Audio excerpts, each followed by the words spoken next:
Hi friends, I'm going to teach you today how to take a cut file from the Silhouette store and turn it into a print and cut so that you can work with your file in a number of different ways. So what I'm going to do first is I've set myself up. I'm working with an 8.5 by 11 sheet of cardstock and I've selected my cut file. What I'm going to do first is go into the modify window and detach the lines so that I can just get rid of the artist palette, because I'm just going to show you guys with the paintbrush what I did. The first thing that I did is I went ahead and changed the colors. So by selecting each piece individually and changing the outer line, as well as I think I just deleted that. Let's backtrack. So I'm going to change the fill color and the outer line of each piece. Okay. I'm pretty new to Silhouette. Whoops. So I still make plenty of mistakes, as you can see. Just bear with me. I promise I will try to teach you something. So what we're going to do is we're just going to place them all together. I'm, however, not going to place the little brush tip. This is how I did it for the party decorations that I was making. I then just selected, all I do is take my mouse, click up here, and then drag, and it will select everything. You can see all the individual boxes are selected. And then at the bottom left here, there's something that says group. So I'm grouping them together. And now I can move it around as one unit.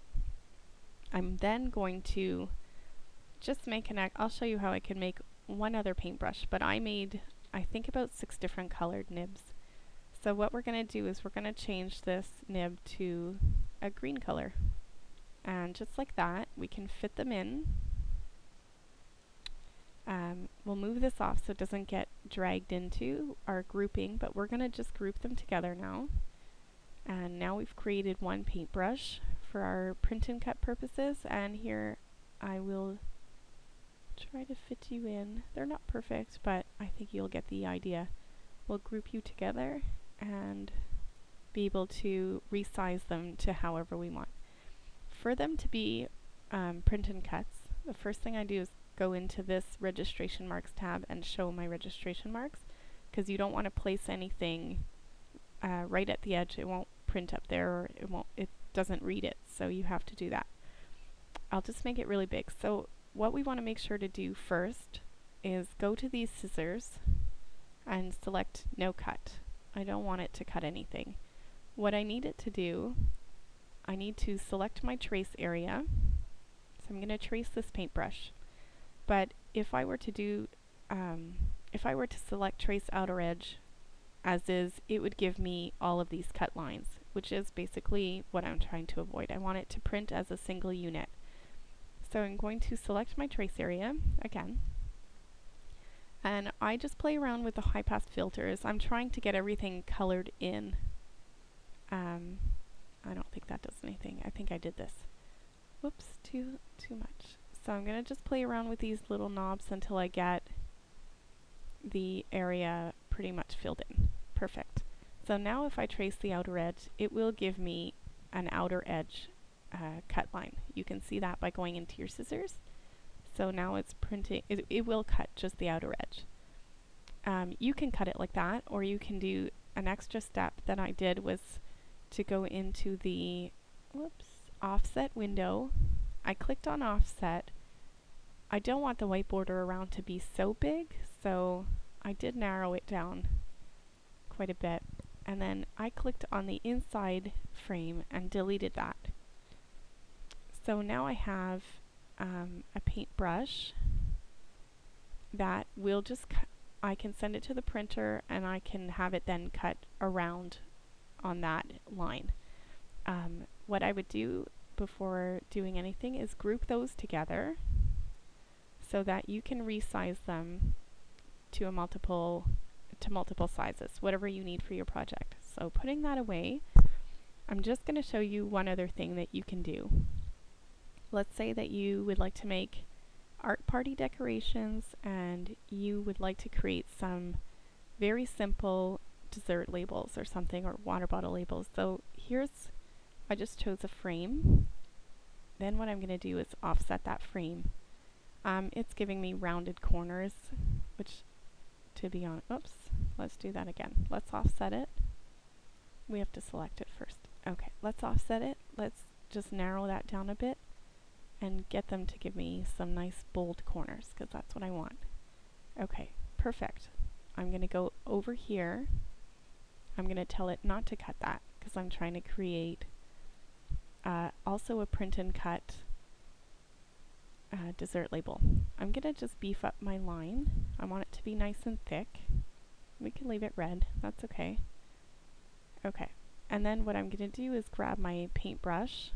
I can, oops, I'm sorry, I have moved my frame.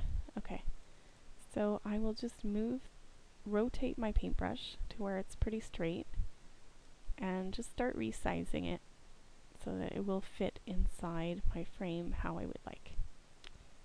And let's say you are serving cake pops.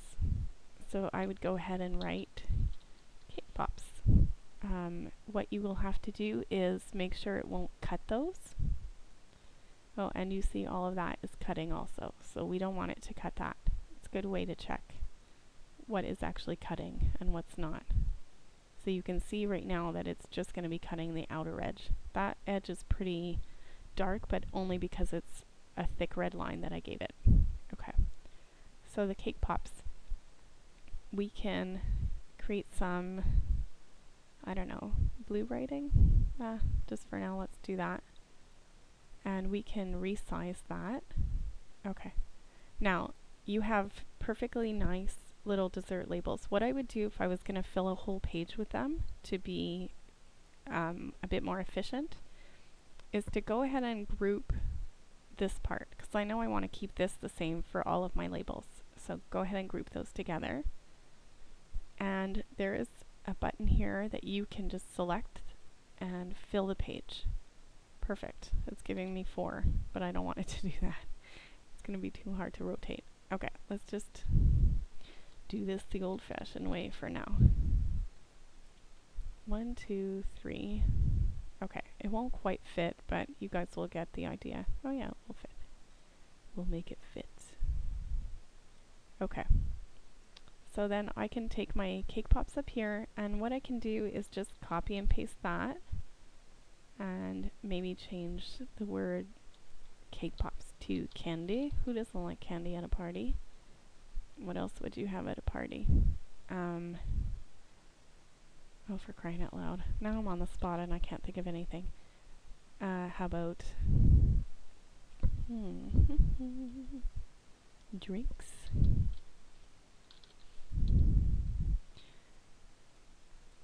Okay, and so on. So then after you have them all set up, all you have to do is double check what's cutting. It's really just your outer edge, you're fine. And you have very cute little dessert labels. I mean, you can jazz them up. I jazzed mine up with some designer paper in the back of them, and you're good to go. It's very cute. It's all customized to the size and shape that you want. If you want a few really large accents, I mean, you can delete all of these and go ahead and create, well, delete, you would save that file. But then you can go ahead and create a couple of very large accents if you wanted to just do some framed art or something. But anyways, I hope that you liked my little tutorial. I hope it was helpful. Let me know what you thought, because if I was too rambly and you didn't learn anything, honestly, let me know that too. I won't make them again. But if you liked it, let me know and I'll make another tutorial or two as I learn a bit more. Okay, bye!